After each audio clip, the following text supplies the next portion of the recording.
현재 전쟁 중인 이스라엘과 우크라이나의 민간 방위 조직 등 전 세계 민간 방위기구에서 한국의 새로운 자발적 국방단체에 주목하고 있다는 사실을 아시나요? 심지어 북한조차 이 단체 때문에 섣부른 군사행동을 못한다고 하는 이야기도 회자됩니다. 도대체 어떤 단체일까요? 자발적으로 군사훈련을 받고 국방을 위해 기여하고 있는 놀라운 단체죠. 젊은이들 못지않은 열정과 체력으로 나라를 지키고 있습니다. 대한민국도 외부 위협이 있는 상황에서 그 역할을 바로 한국의 시니어들이 맡게 된 것이고 사단법인으로 민간방위군이 창설된 것입니다. 바로 시니어아미입니다. 과연 이 시니어아미가 어떻게 만들어졌고 어떻게 북한조차 긴장하게 만들었을까요? 대한민국의 시니어들이 나이가 들어 퇴직 후 한가한 일상만을 보내고 있을 거라는 편견을 버려야 할 때입니다. 뉴스에 보도된 시니어아미, 이들은 그저 여가를 즐기는 어르신들이 아니라 국가 안보의 중요한 축을 담당하고 있는 민간 방위단체입니다. 이스라엘은 국민이 군사훈련을 받는 나라로 유명하죠. 그 중에서도 나이 든 시니어들도 군사교육을 받고 안보 위협이 있을 때 최전방에서 민간 방위의 역할을 해내고 있습니다. 그들의 군사적 기초 훈련 시스템은 전 세계에서 주목받고 있으며 그 모델이 바로 우리 대한민국에도 영감을 주게 되었습니다. 러시아의 침공 이후 우크라이나는 젊은이들뿐만 아니라 나이 많은 시민들까지도 자발적으로 무기를 들고 나라를 지키기 시작했습니다. 그들의 강력한 애국심과 나라를 향한 헌신은 전 세계에 감동을 주었고 한국의 일부 시니어들 역시 큰 자극을 받았습니다. 우리도 나라를 위해 무언가 할 수 있지 않을까 라는 생각에서 이 시니어 아미가 시작된 겁니다. 특히 이 단체의 결성에는 예비역 군인들이 큰 역할을 했습니다. 대한민국을 지키는 것은 젊은이들만의 몫이 아니며 우리 세대도 여전히 할 수 있는 일이 많다는 믿음이 시니어 아미를 만들어냈습니다. 그렇게 시작된 이 단체는 이제 단순한 자발적 방위 활동을 넘어 국가 차원에서의 전략적 자산으로 자리 잡게 될 것입니다. 북한조차 이 단체를 두려워할 정도로 그들의 역할과 능력은 매우 강력합니다. 대한민국의 시니어아미는 그 탄생부터가 남달랐습니다. 이스라엘과 우크라이나처럼 생존을 위해 시민들이 무기를 들고 국방에 참여하는 모습에서 큰 영감을 받았죠. 하지만 이 단체는 단순히 이 두 나라의 시스템을 따라한 것이 아니었습니다. 한국 특유의 효율성, 기술력, 그리고 시니어들의 끊임없는 학습 열정이 결합되면서 그 어떤 나라에서도 찾아볼 수 없는 독특한 시스템으로 발전하게 되었습니다. 처음 이 단체가 설립되었을 때는 많은 이들이 그 효과를 의심했습니다. 60대, 70대가 군사훈련을 받을 수 있겠어? 라는 의문이 있었지만 시니어 아미는 그 모든 우려를 불식시키며 눈부신 성과를 보여주었습니다. 훨씬 더 체계적이고 조직적인 훈련 과정을 통해 그들은 나이와 상관없이 철저한 준비 태세를 갖추게 되었죠. 더 놀라운 사실은 이 시니어 아미가 만들어지기 시작했을 때 북한의 내부 소식통에 따르면 대한민국의 시니어들이 군사훈련에 참여한다는 소식을 접한 북한군 지도부는 상당히 혼란에 빠져 있다고 합니다. 왜냐하면 시니어 아미는 단순한 방어 역할에 그치는 것이 아니라 사이버전, 드론 운용, 심지어 최신 기술을 활용한 전술적 지원까지 담당하고 있기 때문이죠. 이것은 북한뿐만 아니라 전 세계가 주목할 만한 대한민국의 획기적인 국방 자산이 될 것이기 때문이었던 겁니다. 한국의 이 시니어 아미가 단순한 지역 방어를 넘어서 국제적 협력과 연대를 통해 세계적인 민방위 모델로 자리매김하고 있는 것입니다. 더 궁금해지셨죠? 도대체 이 시니어 아미가 어떤 방식으로 훈련을 받고 북한이 두려워할 정도로 강력해진 비결은 무엇일까요? 이들은 단순히 체력 단련에만 그치지 않았습니다. 시니어 아미의 훈련은 그들의 강점을 최대한 활용하는 쪽으로 맞춤 설계되었죠. 우선 시니어 아미는 단순한 신체 훈련을 넘어서 첨단 기술을 접목한 군사 훈련을 받습니다. 한국은 세계적으로 뛰어난 IT 기술을 보유한 나라죠. 이를 활용한 사이버 전쟁 훈련과 드론 운용은 시니어 아미의 핵심 전략 중 하나입니다. 나이가 들수록 체력은 약해질 수 있지만 그들의 풍부한 경험과 집중력은 여전히 젊은이들 못지않죠. 특히 정보전을 다루는 데 있어서 이 시니어들은 그 누구보다도 강력한 전력이 되고 있습니다. 몇 달 전 진행된 모의 전투 훈련에서 시니어 아미는 북한의 사이버 공격을 모의로 차단하는 임무를 맡았습니다. 북한 해커들이 모의로 침투를 시도하자 시니어 아미의 일원들이 정확하고 신속하게 대응했습니다. 이들은 직접 시스템을 해킹하는 능력까지 갖추고 있었죠. 북한 해커들은 한 번의 시도도 성공하지 못하고 철수할 수밖에 없었습니다. 이러한 첨단 전술은 단순히 방어를 넘어서 공격적으로도 활용될 수 있었죠. 그 결과 북한 군부는 시니어 아미의 존재를 심각하게 받아들이기 시작했을 겁니다. 더 나아가 시니어 아미는 드론 전투 훈련에서도 활약을 하고 있습니다. 그들은 드론을 직접 조종하며 최첨단 기술을 이용한 실시간 전투 상황 모니터링과 정밀 타격까지 수행할 수 있는 능력을 갖추게 되었습니다. 비무장지대에서 진행된 또 다른 훈련에서는 드론으로 적의 움직임을 추적하고 상황을 빠르게 분석해 지휘부에 전달하는 역할을 맡았죠. 이로 인해 한국군은 실시간 전투에서 빠르고 정확한 결정을 내릴 수 있었습니다. 전통적인 군사훈련과 첨단 기술 훈련을 완벽하게 결합한 시니어 아미는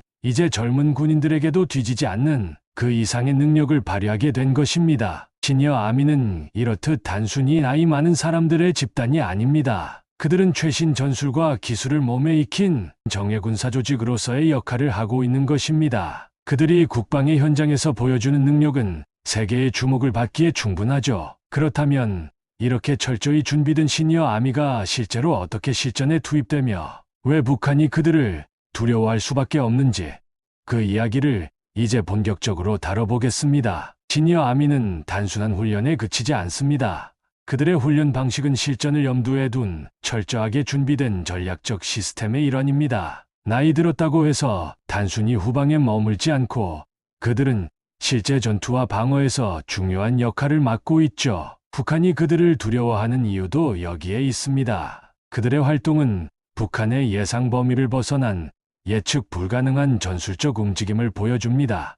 젊은 군인들이 육체적 훈련에서 뛰어난 기동력을 발휘한다면 시니어 아미는 드론 운용과 방어 체계를 통해 눈에 보이지 않는 적의 움직임을 감시하고 즉각적으로 분석해 정보를 제공하는 역할을 합니다. 그들은 과거의 전통적인 전술에만 의존하지 않고 인공지능 분석 시스템과 연결된 최첨단 드론을 조종해 적의 모든 움직임을 실시간으로 파악합니다. 시니어 아미는 젊은 군인들과 협력하여 빠르게 대응했습니다. 북한의 전술은 그동안 한국이 자주 겪어왔던 기습적인 사이버 공격과 전파 방해였지만 시니어 아미는 이에 대해 예상보다 더 빠르고 정확하게 대응했습니다. 이들은 사이버 보안 전문가들로 구성된 특별팀을 운영하며 북한 해커들의 공격을 막아내고 역으로 그들의 시스템에 침투해 상황을 제압하는 데 성공했습니다. 북한 입장에서는 그들이 예상했던 느리고 약한 대응이 아니라 마치 보이지 않는 벽처럼 철통 방어를 자랑하는 시니어 아미의 기술력에 크게 놀랄 수밖에 없었죠. 그리고 그들의 역할은 여기서 그치지 않습니다. 드론을 이용한 정밀 타격 임무는 시니어 아미의 또 다른 특기입니다. 훈련 중 그들은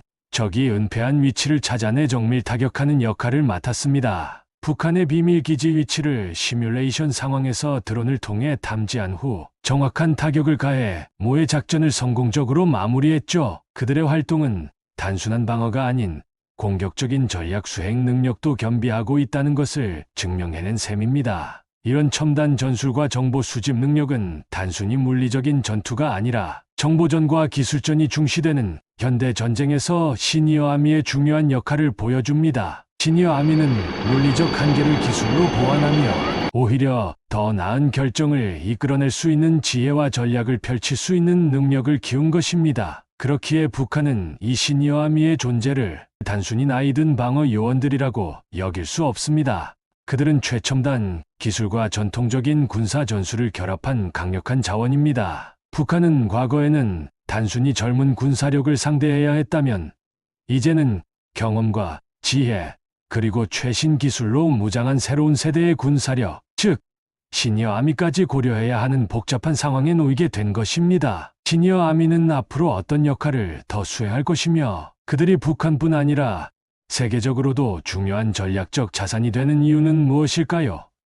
바로 그 이야기를 다음 파트에서 계속해 보겠습니다. 시니어 아미가 평시에도 어떤 역할을 수행하고 있는지 한번 살펴볼까요? 평시에도 대한민국의 안보와 국방에 큰 기여를 하고 있습니다. 시니어 아미는 각 부대의 경비 임무를 비롯해 훈련 지원, 정보 분석 등의 업무를 담당할 계획을 구상 중에 있으며 국가에 보이지 않는 방패로 불리는 이유를 입증하고 있습니다. 특히 그들은 젊은 군인들이 해야 할 주요 임무를 지원하며 전방위적으로 한국 군대의 효율성을 극대화하려고 하고 있죠. 그들의 활동은 단순히 자원봉사에 그치지 않습니다. 이미 시니어 아미의 법제화 작업이 진행 중이라는 놀랄 소식도 들리고 있습니다. 그렇습니다.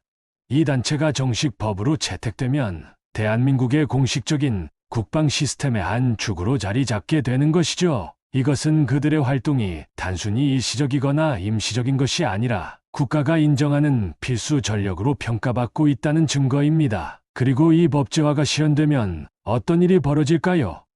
바로 대한민국의 안보는 한층 더 강력해질 것입니다. 젊은 군인들은 전투와 고도의 훈련에 집중할 수 있고 시니어 아미는 그들을 지원하며 후방과 평시의 임무를 빈틈없이 수행하게 됩니다. 이는 단순히 국방 인력의 증가가 아니라 국방 전반의 효율성을 극대화하는 혁신적인 변화로 이어질 것입니다. 특히 시니어 아미가 부대 경비를 맡고 있는 모습은 상상만 해도 든든합니다. 이스라엘은 시니어가 전장의 맨 앞에 선다고 하니 시니어 아미도 못할 것 없죠. 그들은 부대 출입 통제를 엄격하게 관리하며 외부의 침입을 막는 일종의 철벽 수비 역할을 수행할 것입니다.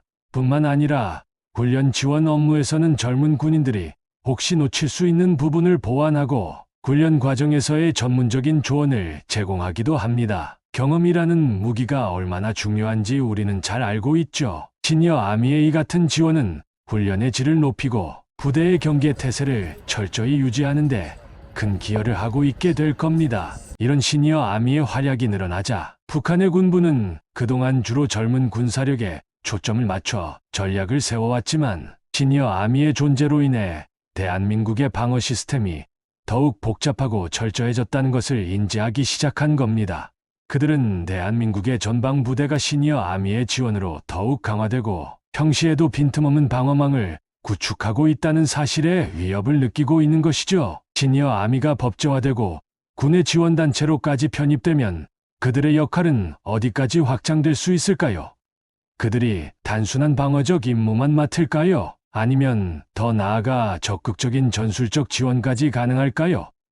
북한이 시니어 아미를 두려워하는 이유는 단순히 그들의 수가 많거나 훈련이 잘 되어 있어서만이 아닙니다. 그들은 예상하지 못한 순간, 예상하지 못한 방식으로 강력한 방어와 공격을 펼칠 수 있는 능력을 갖추고 있기 때문입니다. 시니어 아미가 법적으로 보장된 조직이 되는 순간 그들의 활동 범위는 지금보다 더 넓어지고 강력해질 것입니다. 이는 단순히 국방력 강화를 넘어 북한에게는 더 큰 압박이 될 것이며 대한민국 국민에게는 더 큰 안보적 안정감을 제공하게 될 것입니다. 그리고 그들이 이렇게 성장하고 있는 이면에는 단순한 애국심을 넘어서 대한민국의 미래 세대에게 안전한 환경을 물려주겠다는 시니어들의 강한 책임감이 있습니다. 그들의 헌신과 노력이 우리나라의 국방에 어떤 변화를 가져올지 이제 우리는 곧 보게 될 것입니다. 최근 시니어 아미에 대한 관심이 폭발적으로 증가하고 있다는 소식이 들려옵니다. 이 단체가 법제화될 가능성이 보도된 이후 입대 문의가 빗발치고 있다는 것입니다. 전국의 60대, 70대 어르신들이 우리도 나라를 위해 무언가를 할 수 있다는 생각에 하나둘씩 지원 의사를 밝히고 있습니다. 자녀들을 군에 보내는 부모 세대였던 그들이 이제 직접 나라를 지키는 일선에 나서겠다는 결심을 하고 있다는 것이죠. 그 수는 상상 이상입니다. 시니어 아미 측에서는 지원 문의가 예상보다 훨씬 많아 현재 인원 관리를 위한 시스템 정비에 들어갔다는 입장을 내놓기도 했습니다. 자신의 경험과 지식을 활용해 실제로 국가에 기여하고 싶다는 의지가 강력합니다. 그들에게도 새로운 기회이자 자부심을 느낄 수 있는 중요한 활동입니다. 이처럼 입대 지원이 넘쳐나는 상황에서 시니어 아미 단체는 한 가지 중요한 결정을 내리려 한다고 알려졌습니다. 계급 시스템을 도입하는 것입니다. 모든 지원자들에게 명확한 계급을 부여해 더 체계적인 조직 운영이 이루어질 예정입니다. 전문성과 입대를 기준으로 계급이 부여될 것으로 보입니다. 초급, 중급, 고급으로 나뉘는 훈련 과정이 생기고 이를 수료한 후에는 실제 군 계급 체계와 유사한 계급장을 부여하게 됩니다. 이 계급장은 단순한 상징이 아니라 실제로 훈련에서의 역할, 부대 내에서의 책임감을 나타내는 중요한 지표가 될 것입니다. 모두가 똑같은 역할을 하는 것이 아니라 능력과 경험에 따라 특화된 임무를 맡게 되는 것이죠. 기술 전문가들은 사이버 전투나 정보 분석 부서의 리더로 활동하게 될 것입니다. 이들의 체계적인 조직화는 대한민국의 국방력을 한층 강화시킬 것이며 실제 전쟁이나 국가 위기 상황에서 즉각적인 대응력을 발휘할 수 있게 될 것입니다. 시니어 아미 내부의 훈련도 더욱 전문적이고 체계적으로 변화하며 각자의 역할에 따라 분업화가 이루어질 예정입니다. 여기서 또 한 가지 흥미로운 점은 시니어 아미는 사회적 경험을 활용한 대민 지원 활동까지도 계획하고 있다는 점입니다. 즉, 재난구조, 경제적 위기 시 민간 지원 활동 등 다양한 분야에서 연계하는 체계를 구축한다는 것입니다. 이런 전방위적 활동 계획은 기존 군조직이 맡지 못하는 영역까지 커버할 수 있는 강력한 방위 조직으로 자리매김할 것을 예고하고 있습니다. 이처럼 시니어 아미는 단순히 취미 생활이나 자발적 봉사에서 그치지 않고 철저히 조직화된 군사력으로 발전하고 있습니다. 북한은 그저 이 단체가 늙은 사람들의 군사놀이 정도라고 무시할 수 없게 되었죠. 이들이 법제화되고 공식적인 조직으로 인정되는 순간 그 영향력은 상상을 초월할 것입니다. 그들의 활동이 우리에게 얼마나 더 큰 안보적 안정감을 줄지, 또 그들이 세계적으로 어떤 변화를 불러일으킬지, 이 모든 것이 더 궁금해집니다. 대한민국 시니어 아미는 이제 단순한 자발적 단체가 아닌 국가 안보의 중요한 축으로 자리매김하고 있습니다. 평시에는 부대 경비와 훈련 지원 등 주요 업무를 수행하며 전시에는 첨단 기술을 활용한 사이버 전쟁, 드론 운용, 정보 분석 등에서 활약하는 정예 방위 조직으로 거듭나고 있죠. 현재 입대 문의가 빗발치고 있으며 계급 부여와 조직화 계획까지 시니어 아미는 대한민국 국방의 중요한 자산이 되어갈 예정입니다. 이 시니어 아미의 활동은 이스라엘의 홈프론트 코맨드나 우크라이나의 국토방위군과 견줄 만한 수준으로 성장하고 있습니다. 이들 역시 자국의 시니어 시민들을 동원해 민간방위 역할을 담당하고 있죠. 특히 이스라엘과 우크라이나는 각각 자국의 안보 위협에 맞서 시니어들의 참여를 적극적으로 유도하고 국가적 방어 체계를 보완하고 있습니다. 한국의 시니어 아미도 이러한 글로벌 추세에 맞춰 대한민국의 새로운 방패로 자리 잡고 있으며 앞으로 그 역할은 더욱 중요해질 것입니다. 더 나아가 대한민국 시니어 아미는 이제 국제적인 협력과 교류의 장으로도 진출하려 하고 있습니다. 특히 우방국 간의 협력 강화는 단순히 국방력 증진을 넘어 시니어들이 국가에 기여할 수 있는 기회를 더욱 넓히는 길로 이어지고 있습니다. 이와 같은 국제 교류의 중요성을 강조하며 국내의 여러 전문가들은 제도적 지원의 필요성을 역설하고 있습니다. 관련 학계에서도 시니어 아미의 법제화 및 정부 차원의 후원을 적극적으로 촉구하고 있습니다. 서울소재대학교의 모 교수는 우리 시니어들은 단순히 은퇴 후의 삶을 보내는 것이 아니라 국가의 마지막으로 헌신할 수 있는 기회를 줘야 한다며 정부와 군이 나서서 이들을 지원하고 이들이 자부심과 보람을 느끼며 활동할 수 있는 지원 체계를 마련해야 한다고 주장합니다. 국가적 후원과 제도적 지원이 뒷받침된다면 시니어 아미는 대한민국의 국방력을 한층 더 강화할 것이며 이는 우리 안보의 든든한 기둥이 될 것이라고 덧붙였습니다. 시니어 아미가 법적으로 정식 인정된다면 그들은 대한민국의 중요한 국방 자산이 될 것입니다. 그들의 활약은 단순히 방어 임무를 넘어 첨단 기술을 활용한 전술적 대응부터 국가 비상사태 시의 민간 지원까지 폭넓은 역할을 담당하게 될 것입니다. 결국 시니어 아미의 미래는 대한민국의 안보를 한층 더 강화하고 우리 사회의 세대 간 협력을 더욱 촉진할 중요한 발판이 될 것입니다. 북한군은 대한민국의 시니어 아미를 무시할 수 없을 것입니다. 이제 그들은 젊은 군인들과 협력하여 나이와 상관없이 나라를 지키는 주체로서 그들의 역할을 다할 각오입니다. 시니어 아미의 활동을 통해 대한민국의 미래가 얼마나 더 안전해질지 그리고 그들이 만들어낼 변화를 기대하지 않을 수 없습니다. 전 세계가 주목하는 혁신적인 민간방위 모델로 자리 잡아 가고 있습니다. 북한군이 가장 겁내는 한국의 시니어 아미 앞으로 그들의 이야기는 계속될 것이며 그들이 대한민국을 넘어 세계적으로도 어떤 영향력을 미칠지 우리는 지켜보게 될 것입니다. 여러분, 오늘 영상이 어떠셨나요? 유익하셨다면 좋아요와 구독 버튼 꼭 눌러주시고 신이와 미의 더 많은 소식을 원하시면 알람 설정도 잊지 말아주세요. 앞으로도 세계의 대한민국을 더욱 빛낼 감동적인 이야기들을 계속 전해드리겠습니다. 자랑스런 신이와 미와 함께한 오늘 이상 세계감동록 채널이었습니다.